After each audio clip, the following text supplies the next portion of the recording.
mau disabilitas ataupun tidak, laki-laki atau perempuan, ya pendidikan harus jadi yang utama sih.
Perkenalkan, namaku Aini Duha Hidayah, biasa dipanggil Aini.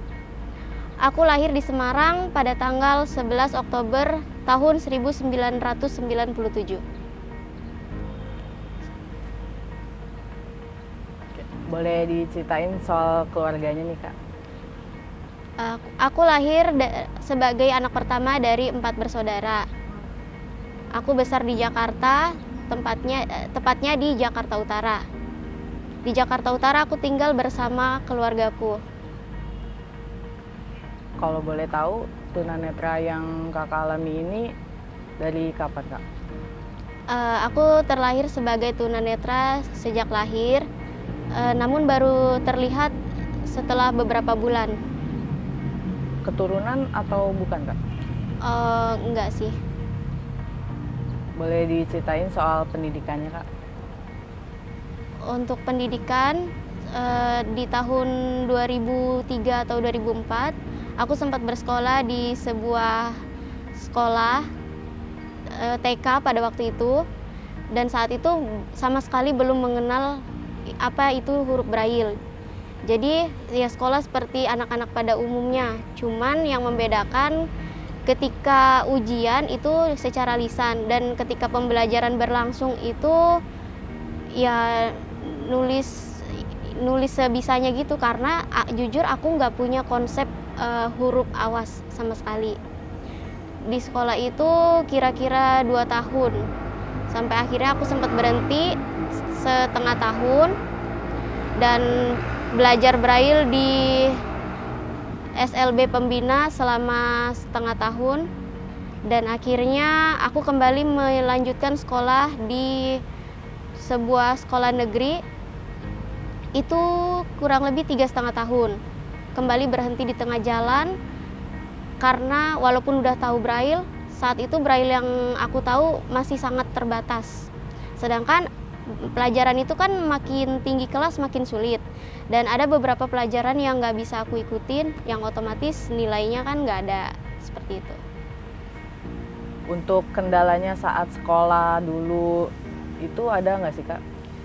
Iya, pada saat inklusi atau saat di SLB nih? Boleh ceritain dua-duanya nih, Kak? Jadi pada saat di inklusi ya kendalanya itu tadi, pengetahuan tentang Braille masih agak terbatas, bahkan aku nggak tahu tuh Braille huruf besar dalam Braille itu titiknya berapa, itu sama sekali nggak tahu. Kemudian karena selalu ditanya mengenai guru pendamping, karena waktu itu kan yang di 3,5 tahun ini di awal-awal sempat ada guru pendamping tuh, dan tiba-tiba guru pendamping itu hilang tanpa kabar, sempat ditanya, dan guru di sekolah itu dari sekian banyaknya guru hanya satu yang mengetahui huruf Braille, yaitu jadi kami sama-sama terbatas. Hingga akhirnya guru-guru tiap hari bertanya, sampai kepala sekolah pun bertanya, bahkan bilang kalau kamu kayak gini terus ya sama aja nggak akan naik kelas, kamu harusnya di sekolah khusus. Hingga akhirnya ya bosan ya tiap hari digituin terus, aku memutuskan untuk berhenti. Itu kurang lebih nggak nyampe 1 bulan, kurang lebih 1 bulan lah. Hingga akhirnya aku dimasukkan ke sebuah SLB yang ada di Jakarta Timur. Berasrama pada saat itu dari tahun 28 November tahun 2009 sampai 28 Juni 2019. Kehidupan di asrama untuk seorang tunanetra ini bagaimana nih Kak? Sebagai seorang tunanetra, aku ketika hidup di asrama sih mungkin karena semuanya sama-sama tunanetra ya. Jadi justru kami ngerasa nggak ada perbedaan. Justru ketika aku pribadi pulang ke rumah, aku jadi merasa berbeda. Contohnya kalau kayak di asrama misal, kita lagi jalan-jalan ke kolam renang apa gitu. Pengen main yang ketinggian-ketinggian itu nggak apa-apa. Bahkan kalau bisa cobain semua gitu.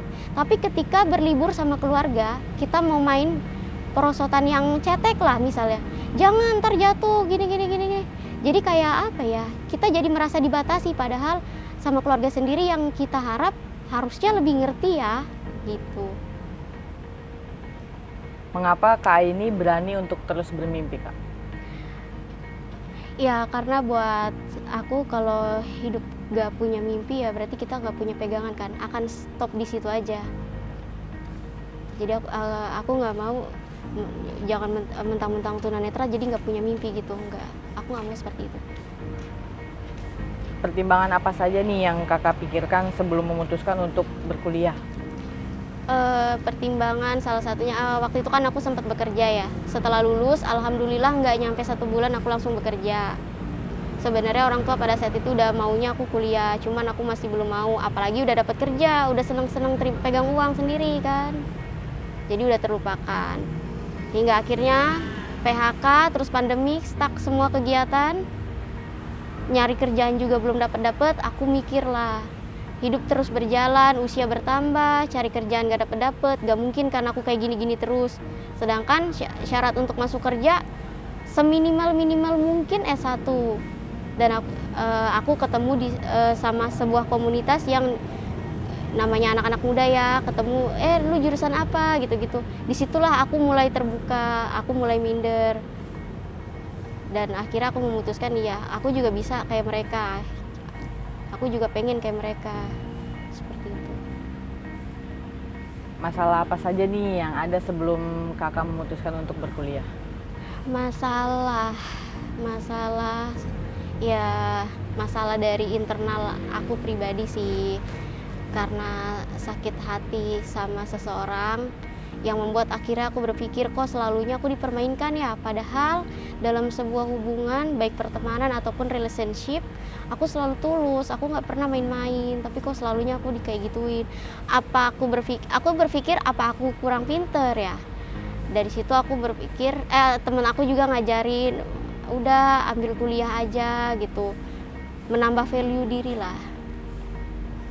Akhirnya aku dengan penuh pertimbangan aku berdoa, ini bener gak kemauan aku atau ini hanya emosi aku aja. Tapi akhirnya aku pas dari awal mulai masuk grup pendaftaran dan lain sebagainya, kok Allah mudahkan. Oh ya udah, aku berusaha mengerti jawaban dari doaku. Ya udah, mungkin memang ini sudah maunya Allah, memang dari awal aku harus kuliah, tapi akunya aja yang kemarin-kemarin masih menghilang gitu.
Kalau boleh tahu nih, alasan Kak ini memilih Universitas Pamulang kenapa nih Kak? Dari rekomendasi teman. Jadi waktu aku sempat hancur pada saat itu, aku cerita sama temen, ya temen aku merekomendasikan kenapa nggak lanjut kuliah aja, di Pamulang kan lagi buka pendaftaran mahasiswa baru katanya.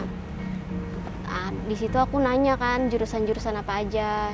Nah, di salah satunya ada jurusan sastra Indonesia yang memang ya lumayan aku suka lah, dari sekolah emang udah suka sama jurusan itu. Akhirnya ya itu dengan mencoba memberanikan diri ambil keputusan untuk kuliah di Pamulang. Berarti tahu Universitas Pamulang ini dari teman ya Kak? Iya. Selain karena dari sekolah udah suka sama dunia sastra, ada lagi nggak sih Kak background Kakak kenapa memilih sastra Indonesia? Karena seneng nulis, seneng sama apa ya, kayak drama-drama gitu, sinetron-sinetron, nah kayaknya tuh relate lah. Sering ikut lomba nggak nih Kak ini? Alhamdulillah waktu tahun 2014 itu enggak pertama kali sih, ketiga kalinya kalau nggak salah. Ikut lomba di tingkat DKI, itu lomba cipta baca puisi, alhamdulillah tembus juara 1 ke tingkat nasional dengan judul puisinya waktu itu aku bawa Bersatu Dalam Perbedaan. Untuk kemudahannya nih, kemudahan apa saja yang Kakak dapatkan saat menjadi mahasiswa difabel di Universitas Pamulang? Untuk kemudahan, sejauh ini aku ngerasa sangat terbantu di Unpam dari awal mulai masuk grup, mulai mengisi formulir, terus tes PLD, terus ujian online, dan dari sistem-sistemnya pun lumayan akses dengan disabilitas khususnya tunanetra ya. Jadi buat aku di situ itu aja, di awal aja udah lebih dari cukup sih. Seperti itu. Kalau untuk fasilitasnya nih, menurut Kakak bagaimana Universitas Pamulang memberikan fasilitasnya bagi mahasiswa difabel? Untuk fasilitas sudah cukup baik. Untuk program beasiswa yang diadakan untuk kami para disabilitas ya, terlebih khusus dalam hal ini untuk tunanetra. Untuk lingkungan sosialnya menurut Kak ini bagaimana nih? Sejauh ini udah dapat temen berapa nih Kak? Untuk secara live belum, tapi baru secara online aja sih. Ya lumayan mereka support. Dari dosen-dosennya menurut Kak ini gimana?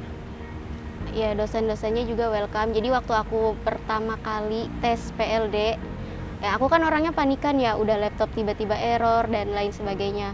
Aku udah panik, aku udah ya emosi sendiri lah. Tapi dosen-dosen PLD tuh udah tenang, santai aja Neng. Malah aku yang panik, padahal mereka yang ngetes aja ya santai, ketawa-ketawa gitu. Seberapa besar nih peran Universitas Pamulang pada pendidikan Kak ini saat ini? Peran Universitas Pamulang buat pendidikan aku ya sangat besar ya. Kalau bukan karena Universitas Pamulang mungkin aku nggak ada di titik sampai saat ini, di titik sekarang. Kalau untuk transportasinya Kak ini menggunakan moda transportasi apa nih? Dari rumah aku naik kereta dari stasiun Jakarta Kota sampai stasiun Rawabuntu, dari stasiun Rawabuntu ojol sampai ke kampus. Ada nggak sih Kak kesulitan saat mengendarai ojek online atau transportasi umum untuk sampai ke sini? Kesulitan sebenarnya antara ada dan tiada sih. Kalaupun ada itu dari aku sendiri, karena jujur aja aku bukan tipe orang yang berani bertanya sama orang. Itu aku paling takut ketemu orang. Sekarang aja ya udah alhamdulillah berkurang lah. Dan untuk kereta sendiri kan sekarang udah ada sistem pendampingannya ya, jadi udah jauh lebih aksesibel lah untuk disabilitas pulang pergi sendiri. Menurut Kak ini nih, pendidikan itu seberapa penting sih bagi seseorang, terutama untuk seorang tunanetra gitu? Ya sebenarnya mau disabilitas ataupun tidak, buat aku pendidikan itu sangat penting. Karena kalau kita nggak, ya kita kan sekarang udah bukan lagi di zaman kebodohan ya, udah bukan di zaman jahiliyah. Jadi ya mau disabilitas ataupun tidak, laki-laki atau perempuan, ya pendidikan harus jadi yang utama sih. Berarti pendidikan udah tidak mengenal gender ya Kak? Iya, jadi kalau dulu aku sempat membenarkan, bahkan kenapa aku nggak mau ngambil kuliah, aku sempat berpikir ya udah sih ngapain sih perempuan mau setinggi apapun pendidikan ujung-ujungnya akan di dapur, akan 24 jam ngurusin anak. Nah justru itu baru-baru ini aku nemu video bagus. Jadi justru perempuan akan 24 jam ngurusin anak. Justru itu dia harus punya pendidikan tinggi karena dia yang akan turun tangan pertama memberikan pendidikan untuk anaknya. Karena madrasah utama seorang anak adalah orang tuanya. Kalau orang tuanya nggak ngerti apa-apa, bagaimana dia bisa melahirkan generasi penerus bangsa yang hebat?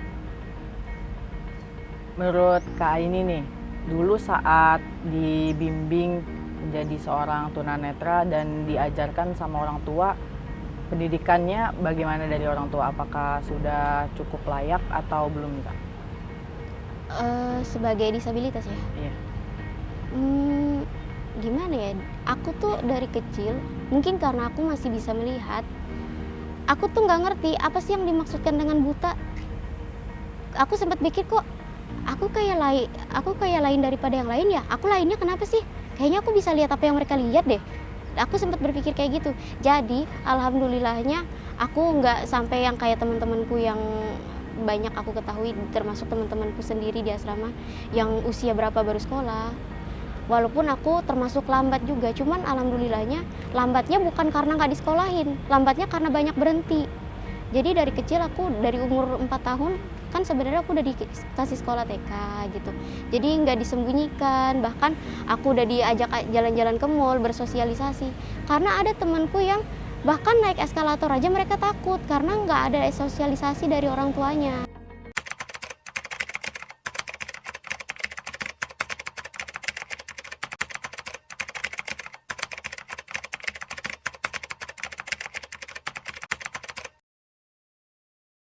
Thank you.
Kesibukanku saat ini, sebelumnya aku pernah ikut magang di KPU DKI Jakarta, melanjutkan program pelatihan. Jadi sebelumnya itu ada pelatihan, di mana pelatihan itu berjalan kurang lebih 2 minggu sampai 1 bulan, dilanjutkan dengan community project dan magang selama 2 minggu.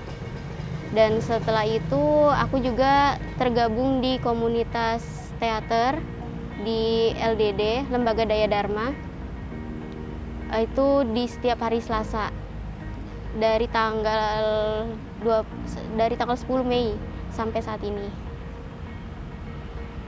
Untuk proyeknya Lembaga Daya Dharma ini ngapain aja nih Kak? Untuk sebenarnya mereka punya banyak program, ada choir, ada musik, vokal group gitu, dan aku tergabung di teaternya seperti itu.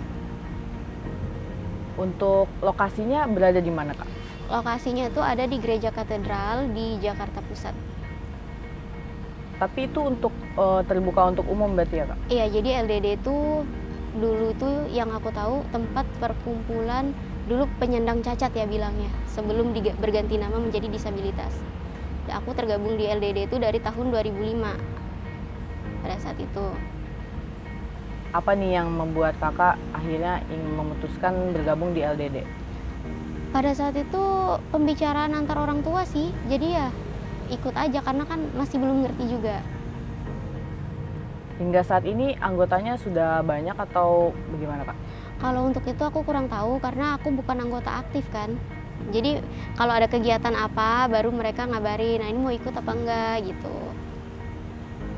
Ada nggak sih Kak permasalahan saat bergabung di LDD itu atau hal-hal yang menyenangkan yang bisa Kakak bagikan ke kita? Untuk kendala, alhamdulillahnya nggak ada. Kalau hal-hal yang menyenangkan ya pasti ada. Dengan begitu aku jadi punya kesibukan, aku bisa bersosialisasi, aku punya teman-teman baru. Karena aku termasuk apa ya, dibilang introvert, mungkin introvert banget ya. Aku tuh kalau sama orang baru, aku tuh nggak mau ngomong kalau nggak ditanya gitu. Tapi aku berpikir nggak mungkin dong aku kayak gini terus. Kalau aku kayak gini terus aku nggak bakal punya temen. Makanya sejak saat itu aku berpikir kegiatan apapun, pelatihan apapun, suka nggak suka ambil aja dulu.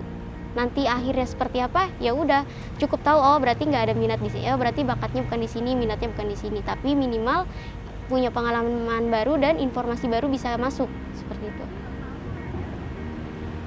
Tadi kan Kak ini bilang kalau bergabungnya di bagian teater ya Kak? Iya. Nah untuk pagelaran yang sering dilakukan itu di mana Kak biasanya? Dan apa gitu? Biasanya ya di LDD itu sendiri dan lebih kayak bernarasi gitu sih. Jadi kita masing-masing kita punya naskah. Jadi satu naskah itu kan bisa beda penafsiran ya, beda orang beda penafsiran. Nah ini kita diberikan kebebasan untuk memilih naskah apa yang kita mau bawakan dan interpretasinya seperti apa, seperti itu. Dan itu yang akan kita bawakan nanti kalau sesuai target rencananya pada bulan Desember. Untuk proyeknya itu setiap tahun ada rutin atau hal-hal tertentu aja nih Kak? Kurang tahu karena aku baru bergabung pada tahun ini. Kalau selain motivasi untuk lebih bersosialisasi nih, digabung di LDD ini apa lagi nih Kak? Ya karena itu lagi, balik lagi sih, karena itu masih dalam bagian sastra, karena aku seneng sinetron, acting, drama, makanya aku mengambil tawaran teater ini. Kegiatan apa yang paling Kakak sukain selama menjadi anggota di LDD Kak? Kegiatan yang paling disuka itu teater dan kalau ada pelatihan-pelatihan. Jadi kan LDD tuh suka mengadakan pelatihan tuh. Waktu itu sempet ada kursus bahasa Inggris conversation dulu setiap hari Sabtu. Cuman karena aku udah punya kesibukan lain, akhirnya aku memutuskan untuk mundur. Selain ikut di LDD, Kak Ain ini sibuk ngapain lagi nih Kak? Untuk saat ini sih ya paling pelatihan-pelatihan kalau ada pelatihan baik online maupun offline, dan selebihnya aku berkomunitas. Jadi aku punya komunitas namanya Komloving, itu komunitas low vision. Kalau boleh tahu Kakak sebagai pendirinya, anggota atau pengurus Kak? Aku anggota. Jadi aku ketemu sama Komloving itu pada tahun 2021 dari sebuah pelatihan. Jadi di pelatihan itu ada temen-temenku anggota Komloving, jadi ngajakin, ayo ikut aja. Awalnya sih minder lah, penglihatanku kan nggak bagus-bagus banget, ngapain gitu. Tapi akhirnya ternyata mereka welcome, bahkan bukan hanya yang low vision aja yang mereka ambil, bahkan mereka juga menerima yang totally blind sekalipun, yang memang sudah benar-benar tidak memiliki penglihatan. Sejauh yang kakak tangkep nih, apa saja sih benefit dari semua kesibukan-kesibukan kakak? Mungkin dari apakah kakak bisa tahu Unpam dari situ salah satunya? Iya, karena sebagian besar mahasiswa Unpam itu dari komunitas low vision, ya itu kan sempit ya dunia. Dan dari komunitas ini juga, dari kesibukanku, yang pertama aku jadi nggak terlalu sedih, maksudnya jadi hidupku jadi lebih berwarna lah. Apalagi ketemu Komloving ini. Jujur aku baru berani keluar pergi sendiri ya dari Komloving sejak aku bergabung sama mereka. Dengan cara mereka menantang nih, ayo pergi ke sini tapi sendiri ya. Dan akhirnya bisa, dan ternyata bisa gitu. Rencana Kak Ain ini setelah lulus dari Unpam mau ngapain Kak? Aku pengen banget jadi guru. Sebenarnya aku pengen jadi guru PLB, pendidikan luar biasa. Cuman pada saat itu ya itu, karena aku udah sempat bekerja dulu dan untuk jurusan itu masih sangat minim di Jakarta. Jadi aku ambil opsi kedua, jurusan sastra. Tapi aku masih pengen tetap jadi guru yang menangani dalam hal ini disabilitas tunanetra tapi yang MDVI. Yang selain dia mengalami gangguan penglihatan, dia ada gangguan lain, ada gangguan emosi, gangguan autis, seperti itu. Aku tertantang untuk menangani adik-adik yang seperti itu, karena gak tahu kenapa ya, sejak aku di asrama, aku merasa kedekatanku sama mereka. Ya, kedekatanku sama mereka ini yang menjadi penyemangat juga buat aku, salah satunya untuk melanjutkan pendidikan lagi. Selain itu, apa mimpi terbesar kakak nih untuk saat ini? Mimpi terbesarku, aku nggak punya mimpi yang bagaimana sih. Mimpiku sederhana. Aku pengen jadi perempuan yang mandiri. Kalau aku jadi seorang istri dan seorang ibu, aku pengen menjadi seorang istri dan seorang ibu yang berguna buat keluarga dan buat anak-anak dan buat orang-orang di sekitar aku. Apa saja nih pesan untuk seluruh mahasiswa difabel maupun non-difabel Kak? Iya, pesan buat semua disabilitas maupun non-disabilitas, laki-laki atau perempuan, tapi terlebih khusus untuk perempuan, jangan berhenti bermimpi, tetap raih cita-cita. Jadi hapuskan mindset bahwa perempuan itu akan di rumah aja. Jadi jangan kayak gitu berpikirnya. Jadi jangan mentang-mentang akan di rumah aja terus ya udah pendidikan itu nggak penting, jangan. Karena sekali lagi aku bilang, karena pendidikan itu penting, dan karena kita akan di rumah aja, pendidikan itu sangat penting untuk kita mengajar anak kita sendiri nanti. Ya kalau nggak berguna buat orang lain, buat kita kerja, minimal berguna buat anak sendiri kan. Seperti itu. Kalau pesan untuk seluruh penyandang tunanetra nih Kak, yang mungkin saat ini masih bingung nih memutuskan untuk berkuliah atau enggak, menurut kakak bagaimana nih? Ya buat penyandang tunanetra yang saat ini bingung mau kuliah atau enggak, saran aku kuliah, jangan sampai menyesal, karena penyesalan itu pasti adanya di akhir. Jujur aku pun sedikit menyesal ya, kenapa setelah 2 tahun baru memutuskan kuliah tuh sekarang. Keraguan pasti ada, bahkan sampai saat ini pun aku masih ragu. Apa iya ya, kok aku ada di titik sekarang ya? Aku pun sampai saat ini masih nggak menyangka, masih takut, sanggup gak aku 4 tahun. Tapi percayalah, kalau kita menjalani segala sesuatu sesuai dengan passion dan menjalani sesuatu dengan cinta, pasti semuanya akan terasa lebih ringan. Kalau dari keluarga, ada nggak sih pesan yang nggak pernah kakak lupakan dalam dunia pendidikan atau dalam kehidupan kakak? Papaku selalu bilang, orang tua nggak punya harta nggak punya warisan buat ditinggalin. orang tua cuma bisa kasih ilmu, karena warisan harta bisa hilang, bisa habis, tapi ilmu nggak akan ada yang bisa ngambil dari kita. Ada nggak ucapan untuk orang tua kakak di rumah? Ya untuk aku sih nggak mau banyak bicara ya, cuman aku salah satunya aku mau membuktikan ya, kalau kemarin-kemarin aku masih belum mau ya, karena aku nggak mau membebani ya, walaupun papa menyanggupi untuk antar jemput selama 4 tahun, tapi aku sebagai anak, khususnya anak pertama, aku nggak mau ngerepotin. Dan alhamdulillahnya Universitas Pamulang menyediakan kelas karyawan yang seminggu sekali, yang untuk lokasiku yang jauh nggak terlalu memberatkan. Bahkan sekarang Universitas Pamulang udah menjadi bagian dari proses kemandirian aku. Dan untuk hari ini pun aku men-challenge diri aku untuk pulang pergi sendiri. Dan ini pertama kali aku sendirian ke kampus tanpa pendampingan siapapun.